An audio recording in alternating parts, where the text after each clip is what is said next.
Welcome to the S.O.A.P Bible Study Series from Oak Tree Community Church in South Bend, Indiana. We're in the book of Exodus, and we've done, we're about 2/3 of the way through the book, and we've hit some Some high points, yeah. sections that don't necessarily seem to be related, right? Right. It's like almost like there are chunks that we've gone through, right? The that's very Exodus true. and now some law, and Yep. just some Yeah, stuff, and right? now we're going to get into a newer section Yeah. tonight too. So we were talking about last week. We saw God continuing to give laws for the nation of Israel, called them ordinances, and we saw property laws last week, and morale laws and ceremonial laws, justice laws for the nation, talking about Sabbaths and feasts, all that, and it ended with the nation of Israel saying, "Yes, we're going to do everything that God says. We're willing to do this." Mm-hmm. And then we ended. I think I gave it one line last week, but it ends with Moses spending 40 days and nights with God. Yeah. Which is way cool, right? So when we start, chapter 25 starts with Moses comes down. Yeah. And one of the things he brings is the plans for a tabernacle. Yeah. So this tabernacle is going to be God's house. And it's cool, right? It's basic, but the idea is, and we'll see the tabernacle is going to take various forms over. Well, we won't see it with Exodus, but this has to be simple. Yeah. Right. The nation of Israel is going to be on the move, so they have to be able to pick up, move, and put it back down. Now, technically, they weren't supposed to be on the move for very long, right? Okay, They're but moving still, from Sinai. It should take them a couple of weeks to get up to Canaan, and then they can go into the promised land, and everything should be fine, right? yeah.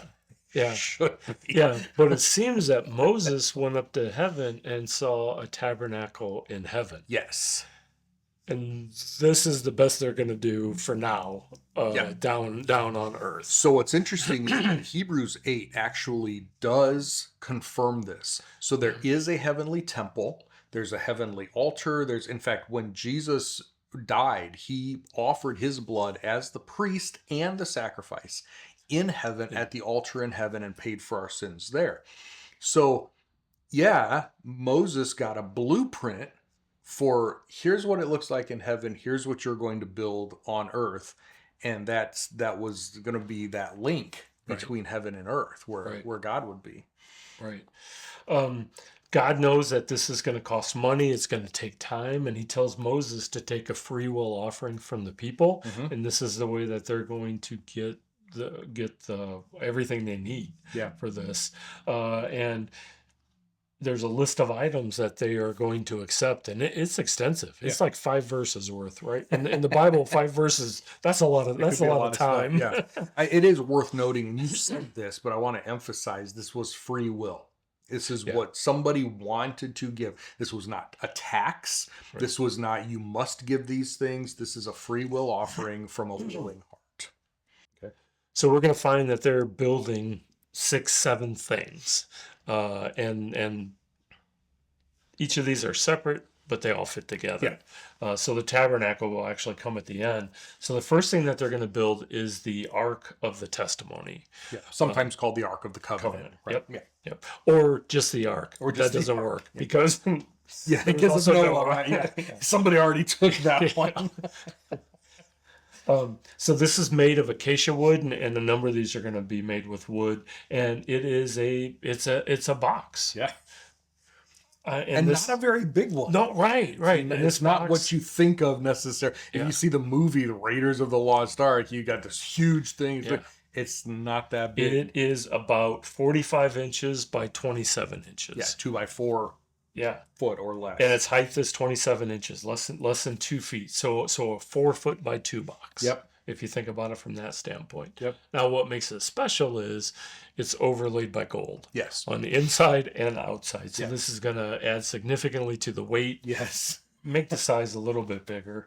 Then there's so many verses on what has to be done with it, right? Yep. Overlay, surrounding border of gold on the outside. Oh, by the way, this box needs to have feet, and this box also needs to have rings put on it too. Right. And if you think about it from the standpoint that they're going to have to carry it, it makes a lot of sense. Yeah. So there are off the feet, there's these rings, so a pole can go through the ring. People can carry it to the next place. Yeah. It all makes sense. Yeah. But it adds to the weight. The lid is very ornate. It has two cherubs, which we know that those are angels facing each other's with the wings spread. So we don't know exact, right? Is the wings spread out and they're touching each other, Right. or they spread up? Yeah. But we know a lot about it. It's interesting because the cherubim were the protectors of God's holiness, or covering God's holiness. Yep. This Ark of the Covenant, Ark of the Testimony, would be at the place of God's presence. And hundreds of years later, when Solomon built the temple, the permanent temple, right? He used cherubim again, and he carved them and had them standing guard actually before this place. So the cherubim are always there in God's presence, at God's presence, between God and people. It's their role. So now we have a box, right? What's going to be in it? We know that Moses, the 10 Commandments are going to be in there. Yep. And we also know that there is a jar of manna that's going to be in there also. Yeah. That Moses had previously said Yeah. that we were going to keep, or God told him to keep it. Yeah, Aaron's staff will end up being put in there after a miracle that God does for safekeeping. But yeah, it's not like there's, they're loading it with, it's not a storage chest or anything. Yeah. Then they also have to build a table for the bread of presence. Mm-hmm. So bread of presence. Yeah. So every day bread is baked. Yeah. It is put on this table as an offering to God. Yeah. And then what happens with the bread afterwards? So only the priests were supposed to be able to eat it. There is an instance where David ate some of it and was not condemned for various reasons in the context, but this was part of the provision for the priests as well. Okay, so this is also this is more of a table than a box. So it's 36 inches, 18 inches wide, 27 inches high. Which really isn't that high, right? It's still just a small thing, right? Yeah. Right. Seems like an odd size to me. 3 foot long by 1.5 feet tall. Think of a small coffee table, like a sofa table type thing. Yeah. Yeah. I guess it'd be a little bit higher. But it's also overlaid with pure gold. And then there's a surrounding border of gold on it, gold on the frame. Again, 4 rings to be put on the corner so you can make poles for it. And again, you have poles made out of acacia wood. Those are overlaid with gold too. Sure, the people carrying were like, okay, we could have done without the gold on the poles. But the next thing that shows up tells us a little bit of why there is so much gold going on in here. You mean the lampstand? The lampstand, yeah. So also for the bread of presence are a number of plates, ladles, and pitchers, also made out of gold. And then it talks about what to do with the bread on there. And then the next thing is a lampstand. So this lampstand it's going to end up being about 75 pounds of gold. And if you think of a menorah, they show up around our Christmas time, but it's more for Hanukkah. Yeah. Not more. It is for Hanukkah. Yeah. Where it's a specific shape. So 7 candles on there. Because the lampstand, and this is the history of Hanukkah, the lampstand, they didn't have enough oil for it to burn for 8 days while they were purifying more. They had only 1 day's worth of oil, and it lasted for the entire week while more was purified. And it was for this lampstand that was in the So this lampstand is perpetually lit, supposed to be in the Holy of Holies, or just outside of it. Outside the Holy outside of it. Yep. And it was to put light on what it needed to put light on, which were the last couple items that we talked about. Yeah, and if you think of all the gold that's all of these things that have gold on them, and we'll see more, and then you have the fire, right? Just paint. I mean, it's just like shining in this area where God's present. It's sort of like the closest you could get to a visible thing of God's presence. They had the pillar of fire. Now they have the lampstand that is making the gold just shine all the time, sort of as a God's glory on display. Right. So now we need to have a place to put this. So it's the tabernacle itself. Yep. I got confused when I read it. Right. I mean, it can easily be confusing. Yeah. Basically, we are making a frame, and then we have a tent. Think of canvas going over it. There's also some leather in there. So now you have a big area. What is it? 30 by 45. Yep. And then within there, we are using more canvas cloth, satin, Yeah. Yep. much more expensive material to section off Yeah. things. And there's going to be 3 rooms total. So you'll have The Holy of Holies, which the is like most holy 15 by place, 15. right? And then the holy place is 30 by, I think it's 15. yeah. And then the rest would be another room, another part in there. So it talks about how to make it. They're starting with 10 curtains, and you're twisting linen, and the linens of various colors. It needs to be 42 feet long, 6 feet high, and a bunch of these are going to be put together. So there's also a number of clasps that are being made, 50 clasps, so they're clasping these together. Yep. So you can kind of see how you're putting this together, and also how it could be taken apart. Package it up so that you can go. Moving, right? and all right, who's got the blue? Yep. Blue number 1. We're looking for you guys. So again, it ends up with 45 feet long. Yeah. One of the commentaries I read said, it's basically 1.5 parking spaces wide by 2 parking spaces long. Yeah, and that's about right, because a parking space is about 9 foot by 15 to 20 feet roughly or something. Yeah.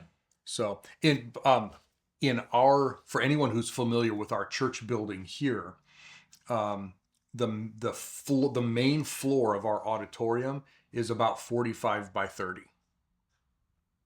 So if you're looking at something that's 45 by 15, it's about half of our auditorium main floor. Right. Yeah. Right.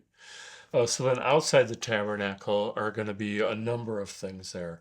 First, there's going to be an altar. Mhm. So we had talked before that Moses had built an altar out of 12 stones. Yeah. This is going to be a more permanent altar Yeah. that is movable. Yeah. Too. Yeah. 7.5 feet square. So, Yep. it's good size. You'll Yep. easily be able to put a bowl up there. Or, Yeah, 4.5 feet tall, it said, and then it's covered in bronze. Yeah. Man, don't be on altar duty, right? This guy's going to be heavy. Again, rings on the bottom so it can be carried. There are also 4 horns on the corner, Yeah. made out of bronze, and then all the pots, all the tools that go along with it. The horns kind of triggered something in me. Those show up. I can remember some people going up and grabbing the horns. Yeah. And really getting a chance to say their piece Yeah. of what they had. Be protected from revenge for certain things or whatever. Yeah. Right. As long as they were holding. As long as they were holding on to it. We see that it. in Solomon's day. We see that in other days.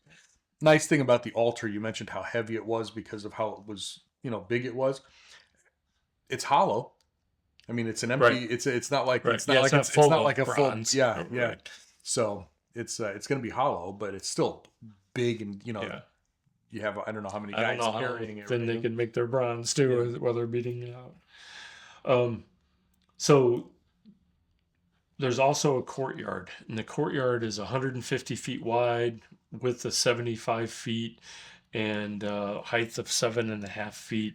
So what we need to remember is that 45-foot inner building, right, that has the holy place and the most holy place, is going to sit inside of this courtyard. frame, right? And so the altar is in the front of the inner section, and people will be able to come into the courtyard. That's where they'll make sacrifices and everything, but they won't go into the holy place. They won't go into the Holy of Holies or the most holy place.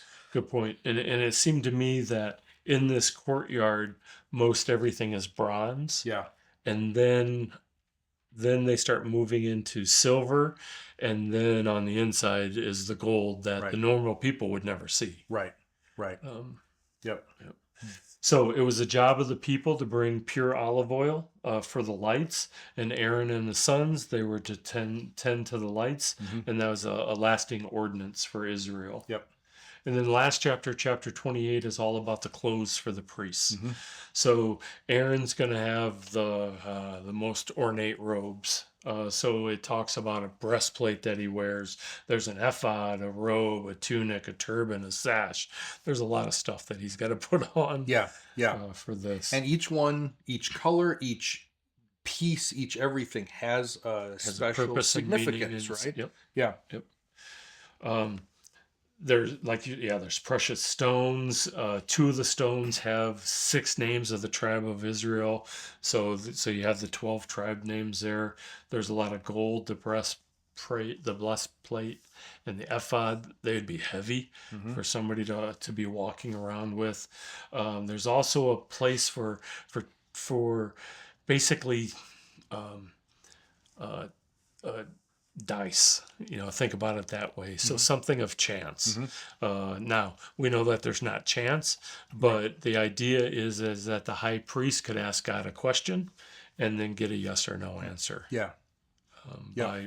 by Yeah. rolling his dice. Or just putting his hand, because they lived in a pocket, so Right. go in and Pulling mixing one it of the in, two out. pulling one of them out, and it would be black or white or whatever. So yes or no, and I don't want you to think Magic 8 Ball or anything, but Right. because it's actually God. This is how the high God making priest the was choice. going to, Right. because the high priest wasn't going to talk to God like Moses did. And this is really important, is that God was not setting up a structure where a person would keep talking to him like Moses did. Right. The priests were to be the leaders of the nation of Israel, and they were supposed to arbitrate the laws, and they were supposed to, God gave them the law. It should have been pretty straightforward. And when there Right. were questions, it wasn't that the high priest would go up on the mountain and talk to God like Moses.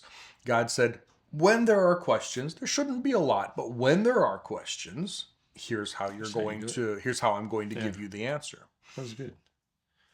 It also has the other priests in their robes. Certainly, they're not as elaborate. Yeah. And there's a lot of information in here.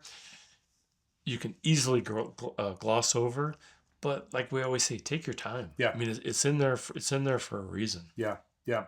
I love, we're in chapter 28. I love verse 40. For Aaron's sons, you are to make tunics, sashes, and headbands for glory and for beauty.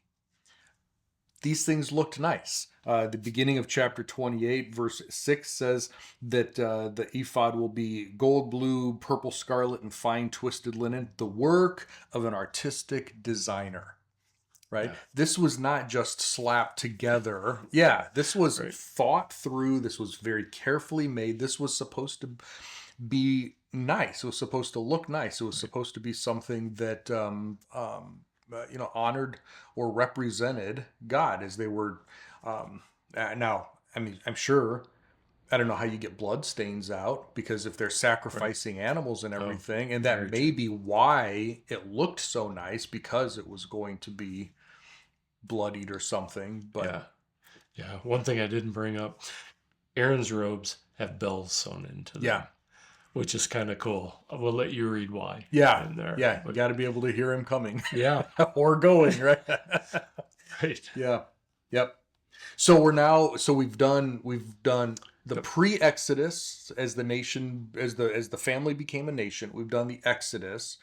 We're spending time now at Mount Sinai, and we've gotten some laws. We've seen some laws, and now we're moving not into just the law, so we're moving into the sacrificial system, the actual Levitical system, and how that all works. It seems like things should be going along pretty well. They actually have been. They seem to be doing pretty well. There'll be Hopefully some bumps. that keeps up for the next 12 chapters or so, while we still have a few weeks here in Exodus. I'm sure there's a way to mess this up. Yeah. But not this week. This week we've got some pretty cool stuff. I don't know why you brought it up. Because I know what's coming. We have some pretty cool stuff. Well, hope you enjoy. Like Gary said, pay attention to it, right? There's a lot of detail in here that's really interesting. And if you haven't read it for a long time, or maybe you've never read Exodus before at all, I think you'll find this interesting. And God apparently does care about these details, which means that we should too. And even though we're not bound by these laws, these are things that we can learn from, at least learn something about God. So I hope that you do that. We'll pick up here next time. Make sure that you ask your questions or share your comments with us. Send this along to your friends and family so that they can participate as well. And we will see you back here next time. Bye.